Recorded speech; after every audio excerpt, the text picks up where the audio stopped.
ढोकला तो बहुत प्रकार बनी पारबा जेंता कि दाल सुजीर चाउल तो आज का बनामा इंस्टांट सुजी वाला ढोकला से मुझे कपे बागी सुजी कपे दही और तार उपर देदेली कपे बागी पानी समान परिमाण सब नहीं यहाँ सबके भल से टिके देख मिक्स करदेली और जिते सब भल से मिक्स होगा तार उपर देली आधा चामच नून टिके बागी अदा के मैं कुड़ी रखी सेटाके देदेली फ्लेवर बहुत बढ़िया आसपा और सबके फिर थे मिक्स करदेली यहाँ देखिए ढापी करना टे छाड़ीदेमा फुलबार लगी सुजी जेनता भल से फुलीजा तार से बना गोटे चटनी मूंगफली और दही मिसेक तो सब फास्ट देख मूंगफली के मुझे भाजी दौचे मूंगफली से भाजीगला सेटाके ठंडा हवा गोटे प्लेट छाड़ी देछे इफाले देखुन सुजी भी आम भल से फुली जाइए तार उपर मिसेदेली मुझे गोटे पाउच इनो इंस्टांट बनूचे ना से लगी आ टिके देखिए देखुन पानी देदेली यहाँ से कि गोटे डायरेक्शन में भल से टिके देखुन मिक्स करदे बेसी मिक्स करबार ना न टिके बाई एंदा मिक्स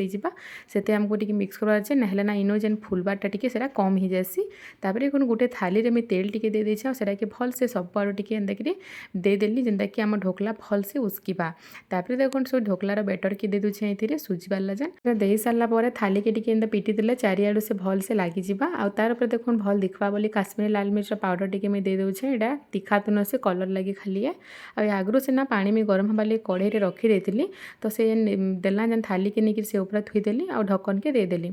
एंता सेम प्रोसेस रे कढ़ई रे देखुन मैं गोटे बसई देती छोटे गिनारे सेटा छाड़ीदेमा 10 मिनट लगी स्टीम होबार लगी से चटनी आम बने पकामा तो देखुन मूंगफली से मैं भाजी थी ना ठंडा होगा पर तार छिलका सब अलग सफा कर देछे यहाँ कि यहाँ जार देखुन देदेली मुई यहाँ तार पर देदेमी टिके बाकी लेसुन आउ ताकि तीखा बनाबाले देखुन से दे दीछे मिर्चा 3टा आपण मैंने तीखा नहीं खाबार तो मिर्चा के स्कीप करदेवे टिके बाकी दही आ चामचे बाकी काश्मीरी लाल मिर्चा पाउडर देखिए देखुन भल से मैं ग्राइंड करदेला केते मस्त चटनी आमर बनीगला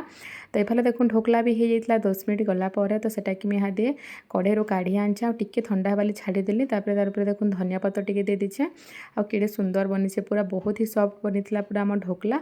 आउटा कि तार उपर आपण मैंने जो परझी कर टिके भी दे पारे बाकी टिके हेल्दी करवाले मैं तेल के यूज करमी बोली नहीं दे परझे ना आपण मैंने चाहिए बोले दे पारे तापर देखुन ताके मैं काटी दे सारा पर गोटे आपन को बाहर करके देखुचे बहुत ही इजीली बाहरी जाउथला पूरा आ बिल्कुल भी तले ना लागुथे आ केते सॉफ्ट बनी देखुन पूरा भितर पूरा जालीदार बनी